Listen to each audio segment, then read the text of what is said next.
Hey everybody, what's going on? This is Jen catching you on my downtime again. Hope you're all having a great freaking day! Yay! I wanted to make this as a continuation off of my video, make do with what you have or work with what you have. I know at the end of the video I said something to the effect of, be grateful for what you have and make do with what you have as a surviving skill, a basic surviving skill, versus trying to acquire something that you wish you had, or learning around something you wish you had. Now, I wanted to go ahead and clarify that, not because anybody PM'd me or commented for any reason. I just felt the need to clarify that, okay? Personally, from my standpoint, what I mean by that is when you try to acquire or learn your way around something that you wish you had, you are being unrealistic, okay? Now, let me just try to break that down for you by comparing two separate situations. Okay, the first situation is my personal experience. I have learned my way around, and I'm still learning my way around video editing and production. Obviously, this is not the best example that I can show you, being that this video quality sucks, but what are you going to do? It's like in this situation, my knowledge and what I've been able to learn so far is not unacquirable. I am able, it's not unattainable, okay? I may, have little resources right now, as it seems, but I'm still, excuse me, gonna stretch. Ooh, I'm still gonna stretch. I'm still of the understanding that I can acquire it despite, what equipment I do or I don't have. Because it's more than just having specific softwares or hardwares, even though they do help. It's about your creativity within the process that makes you good and what makes you knowledgeable. So being able to attain that is realistic. An example of something that's unrealistic is looking at the real estate industry, maybe getting involved in investing, whether you want to start renting or flipping. That is not an easy industry to get into. And for some people it can be an unrealistic industry to get into. Why? Because not all of our credit as people is good or perfect. We might have a fair or average credit score at best. Okay? I mean, think about the economic situation and the fact that we're finally waking up to the fact that we can no longer spend more than we earn. So looking at that kind of industry with average or fair or poor credit is very unrealistic. Not everyone can do it. Eventually you could get your credit score up, but you do have to maintain what I call a good credit log or a good credit history. If you can't maintain that, and believe me, it is hard to maintain. If you cannot maintain that, getting involved in something like the real estate industry is unrealistic. Okay, no matter how much you want to acquire that, no matter how much knowledge you have acquired about that, it could still place itself in your life as being unrealistic. So I wanted to go ahead and clarify what I had said at the end of that last video that I made about making do with what you have. I really do think it's important that, you not only focus on what you are passionate about, which I'm sure are a lot of things. I mean, if you're a creative person with business sense and a good imagination, and you all think outside of the box, then of course there are plenty of industries or things that you can realistically get involved with. But the thing is that you have to kind of look out for yourself in that way, because sometimes you can get a little bit too creative for your own good. And what I mean by that is everything that I just said before between those two examples of things that you could possibly do, things that you're passionate about, things that you want to pursue. if you want to pursue something, first off, please make sure it's within your means, okay?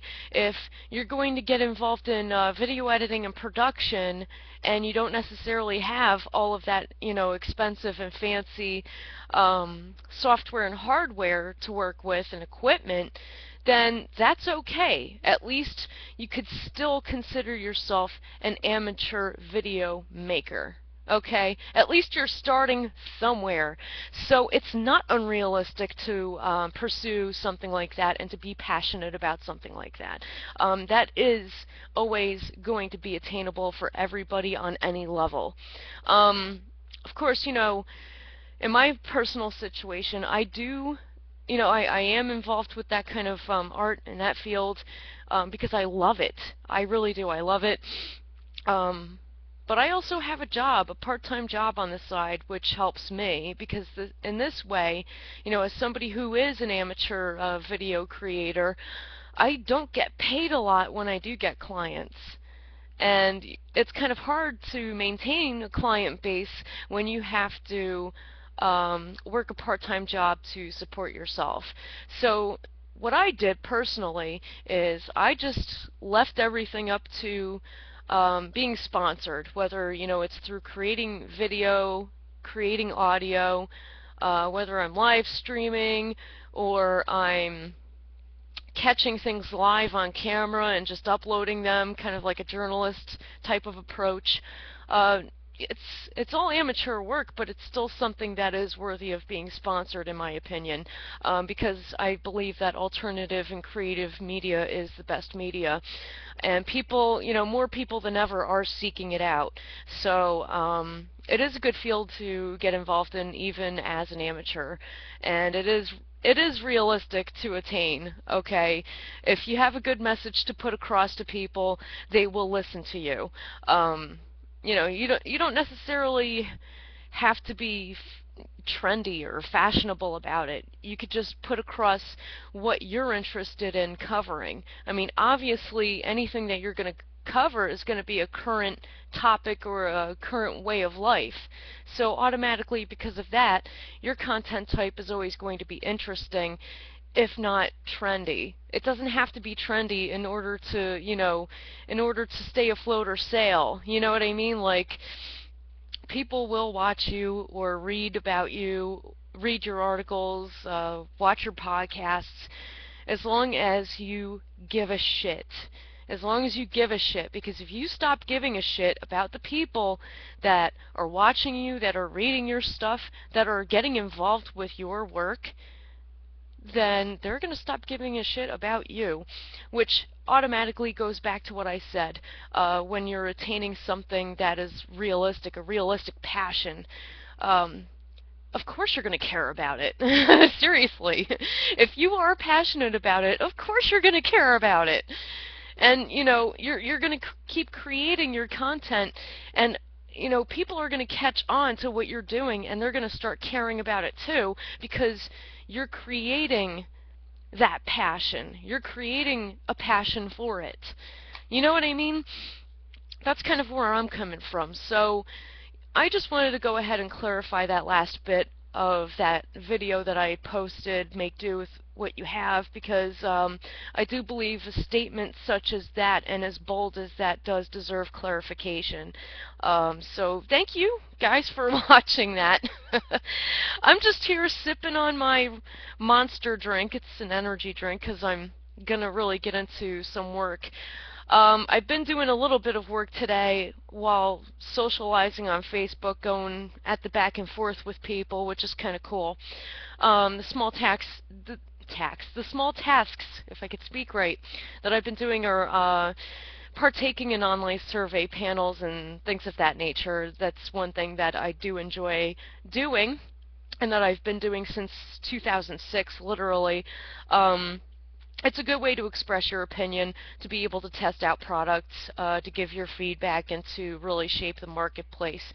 That is one of my passions. So I do enjoy doing that, and as you can tell, I am passionate about it because I've been doing it since 2006. So you can't say ish about that. Alright? Don't judge. I don't want to hear it. But yeah, I was doing that earlier while, chatting back and forth with some buddies on Facebook. And right now, I'm about almost done with my Monster Energy drink. I'm just sipping on it. I'm not even guzzling it because I don't want to crash. But I do need a little bit of that vitamin B in my life right now. I'd rather have that than some coffee, because coffee literally gives me a lot of gas, if you have not noticed, guys. And yes, I am laughing about that, because in just about every video that I shoot, dude, I'm just letting her rip, man. I'm just like, bah. Oh, sorry, guys. So, even though this is carbonated, I'm still hoping for the best. Actually, I have not felt like even the smallest eruption attempting to burp yet. This is a good thing. I like it. Okay. Mm.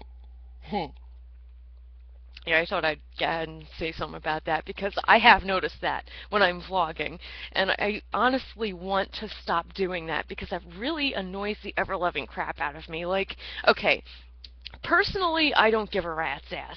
I actually think things like burping and farting are funny, okay? That kind of stuff makes me laugh, but it might not always make everybody else laugh, so I'm gonna try my best to stop doing that on video. Maybe during a Skype call, because that's just a part of me. That's my personality. It's also a human bodily function, and I should not be ashamed of it. Yeah, that's why. But when I'm up here on video, I really should chill the F out with that, because it's getting in the way of me trying to get my message across to you guys. So yeah, I can't be having that. Anyways, I'm out. I love you all. You take care of yourselves. I love you so much. Oh, yeah. Okay, I'm gone. Really, I'm going this time. Bye.